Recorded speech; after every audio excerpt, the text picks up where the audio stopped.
Hello, നമുക്കിന്ന് pink and white കോംബോയിൽ ഒരു പിൻട്രസ്റ്റി ആയിട്ടുള്ള സാധനം ചെയ്തു നോക്കിയാലോ? അതിന് നമുക്ക് രണ്ട് നൂല് മാത്രം പോരാ, രണ്ട് ഹൂക്ക് കൂടെ വേണം. കാരണം രണ്ട് യാണും രണ്ട് സൈസാണ്. അക്രലിക്കിന് 3.5ഉം കോട്ടൺ വൈറ്റ് യാണിന് 2.5 ആണ് ഞാനിവിടെ എടുക്കുന്നത്. പിന്നെ സ്റ്റിച്ച് മാർക്കർ, ഇതേപോലെ ഒരു ഹെയർ ബാൻഡ്. ഹെയർ ബാൻഡ് കണ്ടു കഴിഞ്ഞപ്പോൾ മനസ്സിലായി കാണുമല്ലോ ഏതാണ് ആ പിൻട്രസ്റ്റി സാധനം എന്ന്. നമ്മളൊരു സ്ക്രഞ്ചിയാണ് ഇന്ന് ചെയ്യാൻ പോകുന്നത്.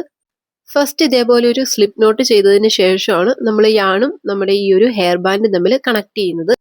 അല്ലാതെ ഹെയർ ബാൻഡ് ഉള്ളിൽ വെച്ചിട്ട് നേരിട്ട് ഇതേപോലെ ഒരു സ്ലിപ്പ് നോട്ട് എടുത്ത് നമുക്ക് കണക്ട് ചെയ്യാം. എനിക്ക് ഇതാണ് എളുപ്പമായിട്ട് തോന്നിയിട്ടുള്ളത്, അതുകൊണ്ട് ഞാൻ ഇങ്ങനെ ചെയ്യുന്നു. ഇനി നമ്മുടെ നോർമൽ സിംഗിൾ ക്രോഷ്യ തന്നെ ഈ ഒരു ബാൻഡിന് ചുറ്റും ഫുള്ള് കവർ ചെയ്ത് അങ്ങ് ചെയ്തു കൊടുക്കണം. അതായത് നമ്മൾ ചെയ്യുന്ന എല്ലാ സിംഗിൾ ക്രോഷ്യസിന്റെ ഉള്ളിലും ഈ ഹെയർ ബാൻഡ് വരുന്ന രീതിയിൽ ഫുള്ള് കവർ ചെയ്തെടുക്കാം. അറ്റ് ലാസ്റ്റ് നമ്മുടെ ഈ ഹെയർ ബാൻഡിന്റെ വൈറ്റ് കളർ മാറി നമ്മുടെ ഈ യാൺ കവർ ചെയ്ത് ഫുൾ ഒരു പിങ്ക് ഹെയർ ബാൻഡ് ആയിട്ട് ഇരിക്കും. ഇവിടെ ക്രോഷ് ചെയ്യുമ്പോൾ ശ്രദ്ധിക്കുന്ന അല്ലെങ്കിൽ ടിപ്പെന്നോ എന്ത് വേണേ പറയാം, ഒരു കാര്യം പറഞ്ഞു തരാം. നമ്മൾ ഇതേപോലെ ഒരു വർക്ക് സ്റ്റാർട്ട് ചെയ്യുന്ന സമയത്ത് ഇതേപോലെ സ്ലിപ്പ് നോട്ട് ചെയ്താൽ സ്റ്റാർട്ട് ചെയ്യുന്നുണ്ടെങ്കിൽ നമുക്ക് മിച്ചം യാണിന്റെ ആ ഒരു ചെറിയ പോർഷൻ ഇതേപോലെ കിടക്കും. അത് അങ്ങനെ തന്നെ ഇട്ട് പോകേണ്ട ആവശ്യമില്ല.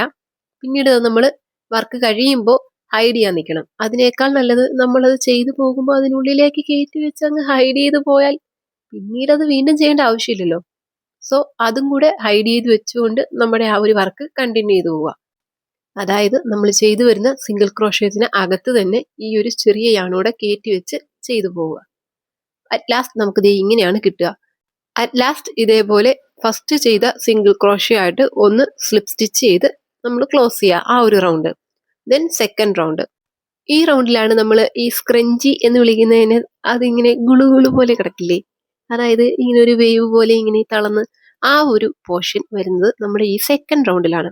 അതങ്ങനെ വരുത്താൻ നമ്മൾ ചെയ്യുന്നത് ഒരേ സിംഗിൾ ക്രോഷ്യയിൽ തന്നെ 3 ഡബിൾ ക്രോഷ്യ ചെയ്തെടുത്താൽ അതേപോലെ നമുക്ക് ഷേപ്പിൽ കിട്ടും, ആ ഒരു വേവിന്റെ ഷേപ്പിൽ കിട്ടും. അതായത് നമ്മൾ ഇതുവരെ ചെയ്തു വന്ന ഫുള്ള് സിംഗിൾ ക്രോഷ്യസിലും ഓരോ സിംഗിൾ ക്രോഷ്യയിലും 3 DC ചെയ്യാം. ഈ ഒരു റൗണ്ടിൽ നമ്മൾ ഫസ്റ്റ് ചെയ്യുമ്പോൾ മാത്രം 2 DC ആണ് ഒരു സിംഗിൾ ക്രോഷ്യയിൽ ചെയ്യുന്നത്. അത് വേറെ ഒന്നും കൊണ്ടല്ല, റൗണ്ട് സ്റ്റാർട്ട് ചെയ്യുന്ന സമയത്ത് നമ്മൾ 2 ചെയിൻ ചെയ്യുന്നുണ്ടല്ലോ, അത് നമ്മൾ ഒരു DC ആയിട്ടാണ് കണക്കാക്കുന്നത്. അപ്പോൾ ബാക്കി 2 DC കൂടെ വരുമ്പോൾ ടോട്ടൽ 3 DC ആയില്ലേ. അപ്പം അതേപോലെ എല്ലാ സിംഗിൾ ക്രോഷ്യസിലും 3 DC വീതം ചെയ്യുമ്പോൾ നമുക്ക് ഇതേപോലെ ആ ഒരു സ്ക്രഞ്ചിയുടെ ഇങ്ങനെ തുണി ഇങ്ങനെ പിരിഞ്ഞു നമ്മൾ തുണിയിലൊക്കെ ചെയ്യുന്ന സ്ക്രഞ്ചീസ് ആണെങ്കിൽ അതിങ്ങനെ ചുരുങ്ങി ചുരുങ്ങി കിടക്കില്ലേ, ആ ഒരു ഷേപ്പിൽ ഇതേപോലെ നമുക്ക് കിട്ടും. നിങ്ങൾ ഡ്യുവൽ കളർ ഇഷ്ടപ്പെടുന്നില്ല, ഇതേപോലെ സിമ്പിൾ ആയിട്ടുള്ള സ്ക്രഞ്ചീസ് ആണ് ഇഷ്ടപ്പെടുന്നതെന്നുണ്ടെങ്കിൽ ദാ ഇവിടെ കൊണ്ട് ഒരു സ്ലിപ്പ് സ്റ്റിച്ച് ചെയ്ത് നിങ്ങൾക്ക് ഇത് നിർത്താം. പക്ഷേ എനിക്കിത് കൊണ്ട് മതിയായില്ല, നമുക്ക് പിൻട്രസ്റ്റ് തന്നെ വേണം. സോ ഇതിലൊരു വൈറ്റ് യാണും കൂടെ എവിടെയെങ്കിലും കുത്തിക്കീറ്റ് വെച്ചാലേ എനിക്ക് ആ ഒരു പിൻട്രസ്റ്റ് ലുക്ക് കിട്ടുള്ളൂ. സോ ഞാൻ വൈറ്റ് യാണും കൂടെ കണക്ട് ചെയ്യാൻ പോവുകയാണ്. ഇവിടെ നമ്മൾ ഹൂക്ക് ചേഞ്ച് ചെയ്യാൻ പോവാണ്. ഇവിടെ നോർമലി നിർത്തേണ്ടവർക്ക് ഇതേപോലെ സ്ലിപ്പ് സ്റ്റിച്ച് ചെയ്ത് നിർത്താം. എനിക്ക് നിർത്താൻ താല്പര്യമില്ലാത്തതുകൊണ്ട് ഞാൻ ആ സ്ലിപ്പ് സ്റ്റിച്ച് ഊരി എൻ്റെ ഹൂക്ക് 3.5ൽ നിന്ന് 2.5 ആക്കി ഞാൻ മാറ്റി. ദെൻ ഇതേപോലെ വൈറ്റ് യാൺ കണക്ട് ചെയ്ത് കൊടുക്കുകയാണ്. എന്നിട്ട് വൈറ്റ് യാൺ കൊണ്ടാണ് ഞാൻ ആ ഒരു സ്ലിപ്പ് സ്റ്റിച്ച് കംപ്ലീറ്റ് ചെയ്യുന്നത്. അപ്പോൾ ഇങ്ങനെ ചെയ്യുന്ന സമയത്ത് നമുക്ക് യാൺ ചേഞ്ച് ചെയ്തതിൻ്റെ ആ ഒരു കളർ ഡിഫറൻസ് നമ്മുടെ പാറ്റേണിൽ മനസ്സിലാവില്ല. ദെൻ നമുക്കിനി വൈറ്റ് പാറ്റേണിൽ വേണ്ടത് സിമ്പിൾ പാറ്റേൺ ആണ്. 3 ചെയിൻ ചെയ്യുക, നെക്സ്റ്റ് വരുന്ന ഒരു സിംഗിൾ ക്രോഷ്യ സ്കിപ്പ് ചെയ്ത് സെക്കൻഡ് സിംഗിൾ ക്രോഷ്യയിൽ ഒരു സ്ലിപ്പ് സ്റ്റിച്ച് ചെയ്തെടുക്കുക. ഇതങ്ങ് കണ്ടിന്യൂ ചെയ്ത് പോവുക. 3 chain, then skip 1, then slip stitch. ഇതിങ്ങനെ കണ്ടിന്യൂ ചെയ്ത് പോകുമ്പോൾ നമുക്കൊരു ലേസ് പോലെ കിട്ടും. അതായത് നമ്മൾ എംബ്രോയിഡറി വർക്കിലൊക്കെ യൂസ് ചെയ്യുന്ന ലേസ് ഇല്ലേ, ആ ഒരു ഷേപ്പിൽ കിട്ടും. അവിടെ കൊണ്ട് മതിയാകുന്നവർക്ക് അവിടെ കൊണ്ട് നിർത്താം. പക്ഷെ എനിക്ക് അവിടെ കൊണ്ട് മതിയായില്ല. സോ ഞാൻ ഒരു റൗണ്ടും കൂടെ ഈ സെയിം പാറ്റേൺ കണ്ടിന്യൂ ചെയ്യുന്നുണ്ട്.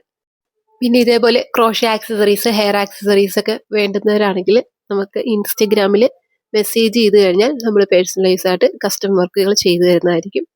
ഇതല്ലാതെ നമ്മുടെ പേഴ്സണൽ ക്രോഷ്യ ക്ലാസ്സസും ഉണ്ട്. അത് ചെയ്യാൻ താല്പര്യമുള്ളവർക്കും പഠിക്കാൻ താല്പര്യമുള്ളവർക്കും നമുക്ക് ഇതേപോലെ തന്നെ ഇൻസ്റ്റഗ്രാമിൽ മെസ്സേജ് അയക്കാം. നമ്മുടെ വീഡിയോസിൽ പറയുന്നതിനേക്കാൾ കൂടുതൽ കറക്ഷൻസ് ഒക്കെ മാറ്റാനും നിങ്ങൾക്ക് അറിയാവുന്ന കാര്യങ്ങൾ കൂടുതലായിട്ട് നിങ്ങൾക്ക് പറഞ്ഞു തരാനും ഒരു പ്രോപ്പർ സിസ്റ്റമാറ്റിക് ആയിട്ടുള്ള സിലബസ് ഒക്കെ പ്രിപ്പയർ ചെയ്തിട്ടാണ് നമ്മൾ ആ ക്ലാസ്സുകൾ ചെയ്യുന്നത്. ഓൾറെഡി ഞാനിപ്പോൾ ക്ലാസ്സുകൾ എടുക്കുന്നുണ്ട്. അപ്പോൾ നിങ്ങൾക്ക് താല്പര്യമുള്ളവരാണെന്നുണ്ടെങ്കിൽ ഇൻസ്റ്റഗ്രാമിൽ മെസ്സേജ് ചെയ്താൽ അങ്ങനെയുള്ള ക്ലാസ്സുകളിൽ നമുക്ക് ജോയിൻ ചെയ്യാം. അതിൻ്റെ ഡീറ്റെയിൽസും കാര്യങ്ങളും ഇൻസ്റ്റഗ്രാമിൽ മെസ്സേജിൽ റിപ്ലൈ തരുന്നതായിരിക്കും.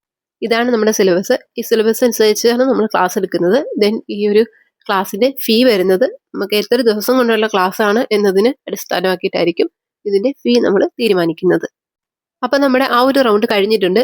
ഇവിടം കൊണ്ട് എനിക്ക് ഇത്രയും പിൻട്രസ്റ്റ് ലുക്ക് മതി എന്ന് വിചാരിക്കുന്നവർക്ക് നിർത്താം. പക്ഷെ എനിക്കത് മതിയാകാത്തത് കൊണ്ട് ഞാൻ വീണ്ടും 4 ചെയിൻ ചെയ്തു.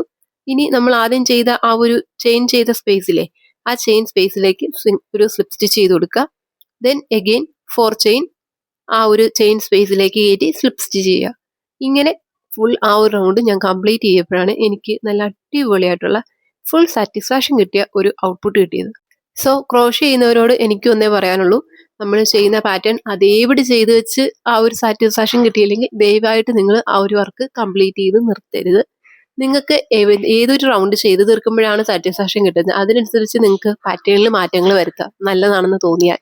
പിന്നെ പാറ്റേണിലുള്ളത് കൊണ്ട് മാത്രമല്ല, എനിക്ക് ഇത്രയും വർക്ക് ചെയ്യാൻ വയ്യ എന്ന് വിചാരിച്ച് മടി പിടിക്കുന്ന ആളുകളുണ്ട്. അവരും ഇതേപോലെ തന്നെ സ്വന്തം സാറ്റിസ്ഫാക്ഷൻ നോക്കാതെ വർക്ക് പാതിക്ക് ഉപേക്ഷിക്കാറുണ്ട്.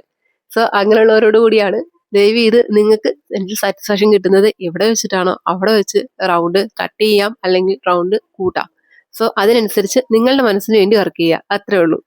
ഞാൻ കണ്ട പാറ്റേണിൽ ഇങ്ങനെയാണ് അതുകൊണ്ട് ഇങ്ങനെ മതി എന്ന് വിചാരിച്ച് നിർത്തരുത്, അതും നല്ലതല്ല.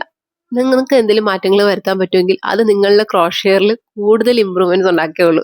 ട്രൈ ചെയ്യുക, തെറ്റും എങ്കിലും സാരമില്ല, വീണ്ടും ട്രൈ ചെയ്യുക. അറ്റ് ലാസ്റ്റ് ഈ ഒരു ഔട്ട്പുട്ട് ഇങ്ങനെ കണ്ടു കഴിയുമ്പോഴേക്കും നിങ്ങൾക്ക് ആ കഷ്ടപ്പെട്ടതൊക്കെ വെറുതെ ആയില്ല, ഇനിയും കഷ്ടപ്പെടാം എന്നൊരു തോന്നലുണ്ടാവും. അവിടെ നമ്മൾ സക്സസ് ആവുന്നു. പിൻട്രസ്റ്റ് ലുക്ക് എന്ന് പറഞ്ഞുകൊണ്ടാണ് ആ ഒരു ടുലിപ്പ് ഫ്ലവർ ഞാൻ വെച്ചത്. ഇതുണ്ടാക്കുന്ന വീഡിയോ നമ്മുടെ ക്രാഫ്റ്റ് ചാനലിലുണ്ട്, ഒന്ന് നോക്കണേ. അപ്പോൾ എന്തായാലും നമ്മുടെ ഈ ഒരു സ്ക്രഞ്ച് ഇഷ്ടപ്പെട്ടിട്ടുണ്ടെങ്കിൽ ലൈക്കും കമന്റും മറക്കണ്ട. ബൈ.